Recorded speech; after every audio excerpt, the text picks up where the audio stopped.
Howdy, my name is Logan Erskine, And I'm Caden Casey. and we're going to be doing a presentation on budgeting for your future. Alright, so first, when you're thinking about starting a budget, you're going to want to set up some short-term and some long-term goals for your budget. Because what are you budgeting for? Alright, so let's think about some short-term goals, like paying off your credit card, reducing your weekly expenses, or maybe building that emergency fund. When you're building that emergency fund, you're going to be looking for about 3 months worth of your monthly income. Okay, and then for some of them long-term goals, it's going to be like paying off your debts, buying a home or a car, or saving to have children or possibly retire. Okay, so these goals are important because these are what you're budgeting for. This is what you're saving for, and these are the things you got to buy in the future. More in the short term. All right, what is budgeting? Budgeting can be important for lots of different reasons, both for short-term and long-term goals, but also just to make it week-to-week spending. You want to live without stress. So my personal budget, I use it because we're all college students. So you got to make it week-to-week off what your monthly income is. So you want to separate however much you get all month, especially being a cadet, Army ROTC, you're getting $400 a month. So you got to break that up into weeks so you can pay for your haircuts, all sorts of other things like eating here and there, and maybe just saving a little bit. Okay? So right here, this is my budget. This is how I set it up. So I'm going to talk about my budget for a little bit. So what I did is I set up month columns, and I have my dates and the stuff I buy. And obviously I started in January, so I went in with $240 at the top. And this is just like a cutout of the budget. It doesn't show the bottom or nothing. So originally, I tried to do online budgeting, with a little phone app and everything, and I'm just not technologically savvy. So it did not work for me. So what I chose to do is to break it down on an Excel and kind of, look at that.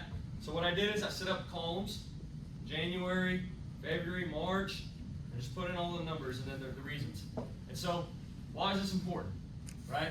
Even just for somebody like me and my little amounts of money, why is this important? So I'll tell you that. I think it's important because, just making it week to week. You see a lot of things on there, food, entertainment, stuff like that, a little stuff, but we got to make it week to week. We got to be able to eat. So set up this budget, save up your money. I think y'all should start to do stuff like this too. All right. So let's look over at the Mint Mobile. So there are reasons why I did not like using Mint Mobile. I gave it a try, and it just wasn't for me. So as you can look over, you can see over here, I took out 2 screenshots from the application to show you kind of how it works. And so I thought there was a little bit of error within it. So if you look at it, this is just like a year-long one. I mean, this didn't really show me nothing. It's just numbers. It's inserting itself. So every time I spent, it automatically inserted. So what was happening is I was kind of not even looking at my budget. I kind of stayed away from it. And so when doing that, $70 down since I joined Mint, right? So I was not paying attention to what I was spending because it was doing it on its own. So when you do the paper copy or the Excel copy, you're going to be able to break it down and understand what you were spending and why you were spending that money. All right? And then just stuff like this, it's just the online one didn't necessarily work for me. But there are some benefits to using it, which would be more of a every time you spend, it does hit every number in there. You're not going to miss anything.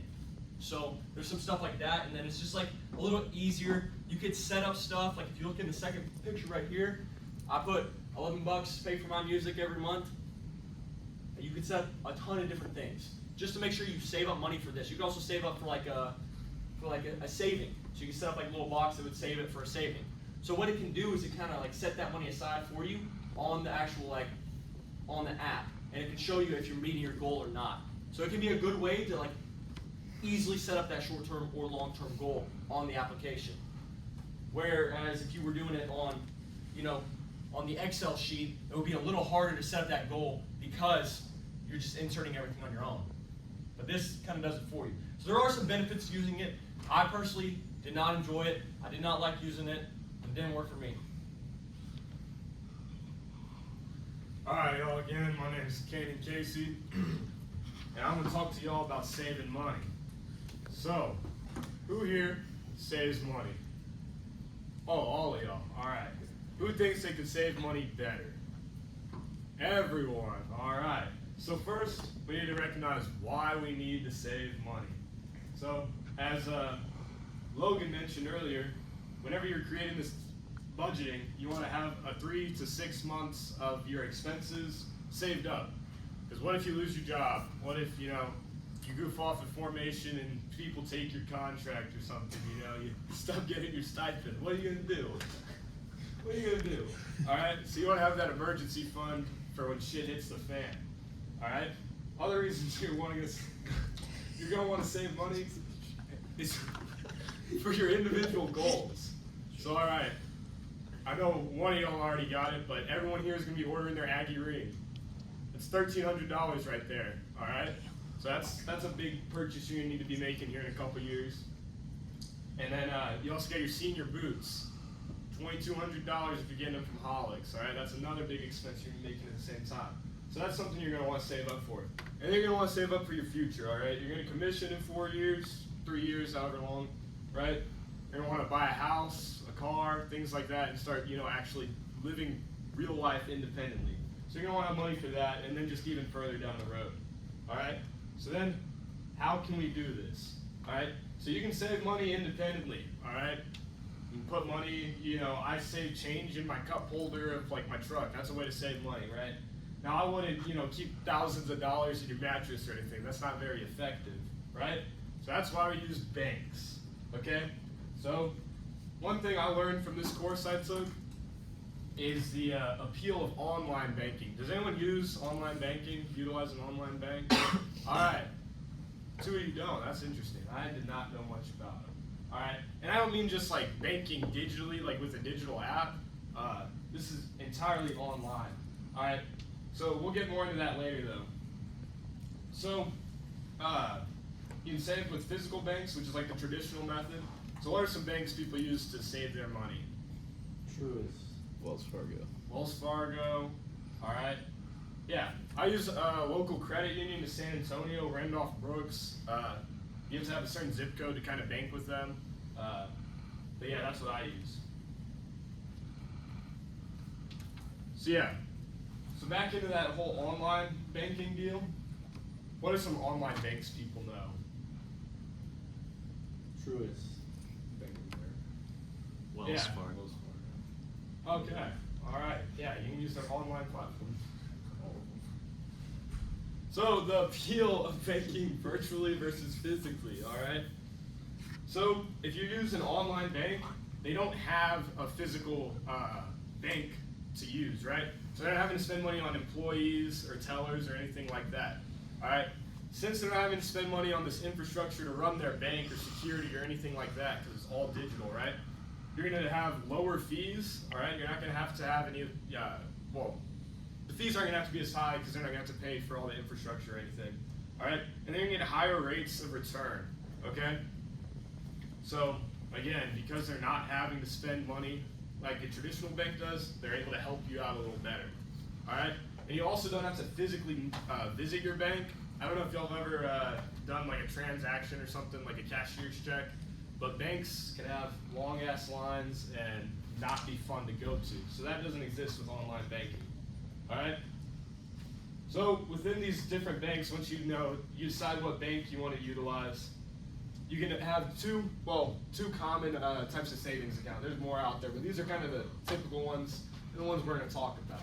All right, so you have your traditional savings account. That's probably what everyone uses, right? All right, so that's, you can withdraw from it typically. There's like a six-time limit on withdrawing from that account each month, right? And that's money you can just throw in an account. You can access it quickly if something happens, right?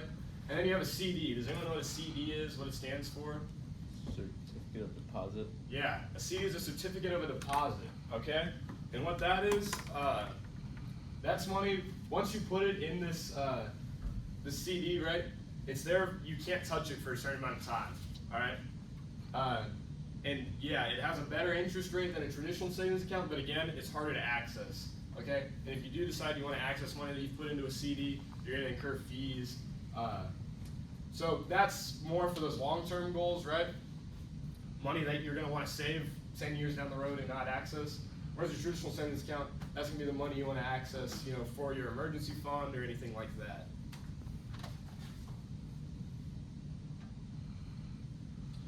All right, now we're gonna ask that y'all get your phones out and we're gonna play a quick Kahoot.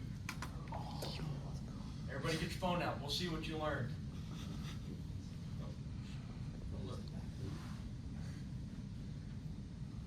Let's see who was paying attention during this. All right, let's hustle on the join. Just wait till the band pops up.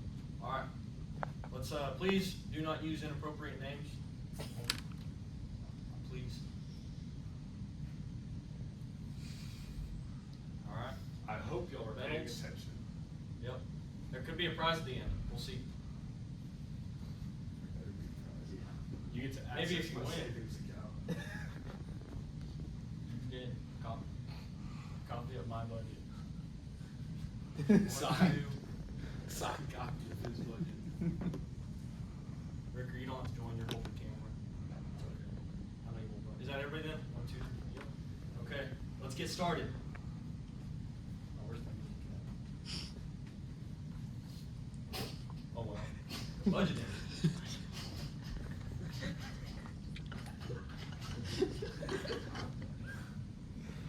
All right. Let's look at this. Oh, let's go. Be quick with it. Be quick with it. Oh, who? Okay, somebody didn't get it. That's all You right. said 3 to 6. At least. At least. Yep. Maybe you should. There you go. Oh, good job, Asher. Good job, Noon Farmer. Would have guessed Asher would be in the lead right now. Oh, who's quick with it? Okay. Somebody's not trying. All right. Trying to trip us up. Yeah. That was a little tricky one. Oh, yeah. Off of these. Where you go? These 9. Come on, Alan Eves. All right. This is for my personal preference. See who was paying attention. Okay, there we go. Everybody was paying attention.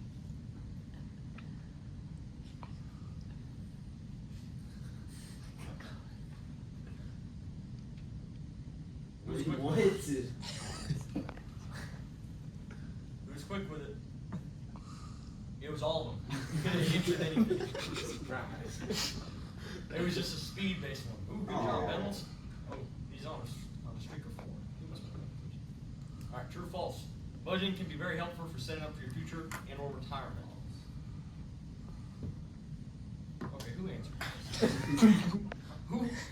Come on, come on, guys. Come on, man. Okay, I think it was Alan. All right. Online banks are reliable with better interest rates than regular banks. I did too. All right.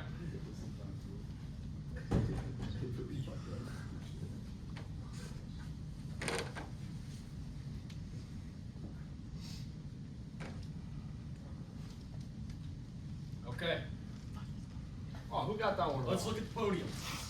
Third place, Cadet Klinger. Good job, Cadet Klinger. Second place, Cadet Newey. Good job. First, come on, who's gonna be? Reynolds. Let's go. Good job, Reynolds. Everybody give a round of applause. Okay, Casey told me I It's got not over access to his yet. bank account, we so. still got some more left for y'all. Oh, Dude, you're right. Have fun. all right. I was there yesterday. So, before we depart from this presentation, let's go back over some of the things we've learned. and kind of- We just did that. What were some takeaways? Takeaways. What are y'all going to do going forward Yeah. after this presentation? Cadet Reynolds, what are you going to do after this presentation? Start a budget. There you go. Okay, so look, so that's the baseline what we're trying to get at, is that a budget can help you for all your short-term, long-term goals, and it's pretty important, especially in this age point in your life. You're all 18, 19, 20 years old, you know, it's about time to start making that budget and start saving up for your future. Little things like the ring, or your boots, but also even further on than that, It's new car, credit card. important to recognize that we're all contracting here, yeah? We have kind of a unique position compared to other college students, right? Our college is paid for, most of it, right? And you get money each month. So you're in a unique position that other college students really don't have the privilege of. I mean, maybe they're working a job or something, but you know, there's way more money that's coming in, right? So if you are able to kind of have the discipline to spend it appropriately, and you can make a budget and follow it, you can really set yourself up to succeed quite well, you know, 5 years from now. All right, guys, let's just move on. These are our references, and then does anybody have any questions? Let's get like 2 questions out of this. Come on, somebody pull up a question. Come on. Yep, Cadet Branch, What's a good amount of money to have set aside for my ring? for your ring. Yeah, so your ring, I mean, I'm pretty sure right now they're costing $1,300. So I mean, I guess that's probably gonna go up next year, right? Probably increases each year. But yeah, if you set aside $1,400, $1,500, you'll be able to purchase your ring. I will tell you, we all just went in to get fitted And for the our picture to boots. dunk it in. So if you get the actual Holix boots, right? You put your down payment down for $200. The first time you go to get fitted, it's $900. $900. And then when you go to try them on, it's going to be $1,100. So kind of start to math that out in your head that you're going to need this money at that time, like especially like around this time next year for y'all freshmen, and then sometime junior you're going to need $1,100. So like it would be a good idea to start saving for it over this summer, you know. All right, one more question. Let's see. Does Good anybody have question, anything good else? question. Good question, Branch. Okay, Venker, what's your question? Yeah, how much of my stipend monthly should I put towards boots? Good question. Yeah, so yeah, that's gonna kind of come down to your budget, right, and your personal expenses. So kind of what I do is, you know, 420 is kind of, it's a difficult amount to budget off of each month, right? But you kind of put in your vital expenses, right? So maybe you have to have Apple Music, right? Or like in my scenario, I pay my own car insurance. I'm not gonna not pay car insurance, right? So I have to pay that. So whenever it's all said and done, I think I'm left with, you know, maybe I have like kind of $200 each month to just kind of fool around with. I try to save half of that. That ratio, you know, that's kind of up to you to decide. But I look to save as much as you can. Yeah. You never That's fair. save too much money, right? Mhm. And then just kind of, and to do that, you got to avoid those impulsive purchases, right? Like going out to get food or whatever that might be. Yeah, and then for those of y'all who just watched Cadet Freeze's about stock market, you can also save some money to invest in the stock market. That'd be a smart decision. All right, guys, thank you for watching. I hope y'all learned a lot from this video, and that's it. Goodbye.